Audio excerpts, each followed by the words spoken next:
প্রশ্ন হলো আমার এই একটা, এই 7 দিন কোথা থেকে আসছে জানেন? বলতে পারবেন কেউ? আপনারা অনেকেই কম বেশি বই পুস্তক করছেন না, কিন্তু এই 7 দিন কোথা থেকে আসছে বলতে পারবেন?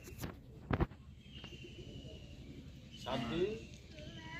পৃথিবীতে ধর্ম কয়টা? পৃথিবীতে 4,300 ধর্ম আছে। 4টা না, 4,300 ধর্ম আছে। তাহলে 4,300 ধর্ম থাকলে 4,300 ঈশ্বর আছে। হ্যাঁ, আছে না? প্রত্যেক ধর্মেরই তো এক একজন ঈশ্বর আছে। মুসলিম মানে আল্লাহ বলে, আমরা বলি ঈশ্বর, আপনারা বলেন ভগবান। মানে এরকম 4,000 মানে 4,000 ঈশ্বর আছে না? তো 4,000 ঈশ্বর থাকলে 4,000 ধর্মগ্রন্থ আছে না? এছাড়া কিন্তু আরো অনেক ধর্মগ্রন্থ আছে, কিন্তু মূল ধর্মগ্রন্থ আছে।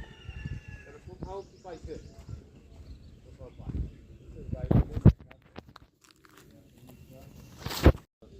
ষষ্ঠ দিন ঈশ্বর তার আপন প্রতিমূর্তিতে মানুষ সৃষ্টি করবে এবং সপ্তম দিন তিনি বিশ্রাম নিতেন এবং সেটা শুক্রবার পালন করে। এই হলো সপ্তাহের 7 দিন। ঠিক আছে,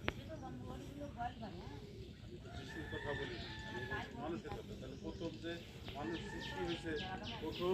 সৃষ্টি হয়েছে, আমরা খ্রিস্টানরা আদম হাওয়া বলি, আপনারা তো আদম এবং হাওয়া বিবি বলেন, তাই না?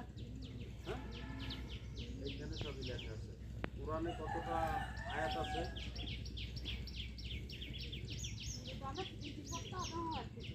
হ্যাঁ, মানে আমি ওইটা তো আমি বললামই। সে তো মনে করেন যে আগে ফবিয়া হাতি থেকে সৃষ্টি করছে, মানে একটা আমার ধর্মগ্রন্থ থেকে। এটা কোরআনের সাথে অনেক মিল।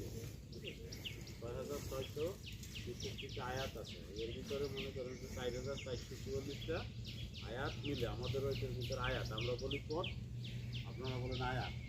ঠিক আছে, তো যাই হোক আমরা সেদিকে যাব না। ঈশ্বর যদি কারো সহায় থাকে, আল্লাহ যদি কারো সহায় থাকে, তার কোনো ক্ষতি হবে? ক্ষতি হবে। কারণ যেহেতু এখানে মনে করেন যে বিভিন্ন ধর্মের লোক আছে, এজন্য আমি বিভিন্ন ভাষায় কথা বলে দিই।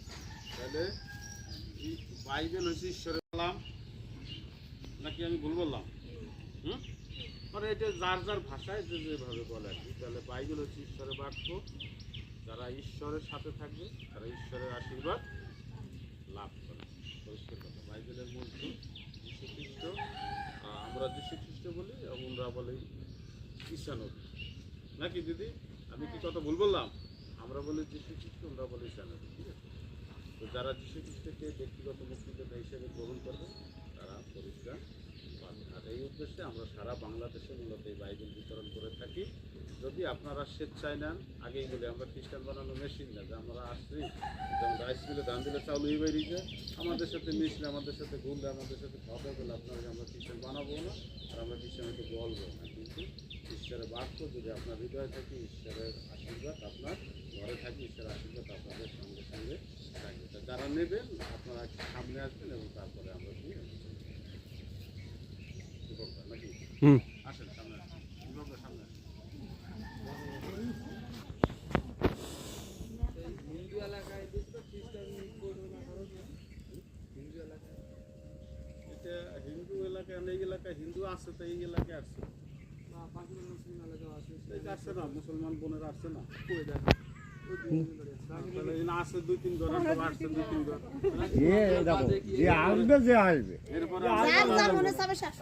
তর্ক যদি কেউ নিতে চাই নেবে, না নিতে চাই না। ঠিক আছে, না এটা তো জোরপূর্বক না, এটা তো আমরা বলছি এটা কি মনে করো এই বইটা তুমি পড়ো, পড়ি কিছু জানো। এটা আমরা দিলে যে আমরা বেতন 500 টাকা বাড়বে বা না দিলে যে আমাকে চাকরি চলে যাবে সেটা না। এটা এই বাইবেলও তাই, পুরাণও তাই, আমাদের গীতাও তাই, কিন্তু ভিন্ন ভিন্ন ভিন্ন ভিন্ন পদে পদে লেখা। আপনারা নিতে চান, আপনারা না না দিদি আপনি নেবেন, আর কেউ নেবেন?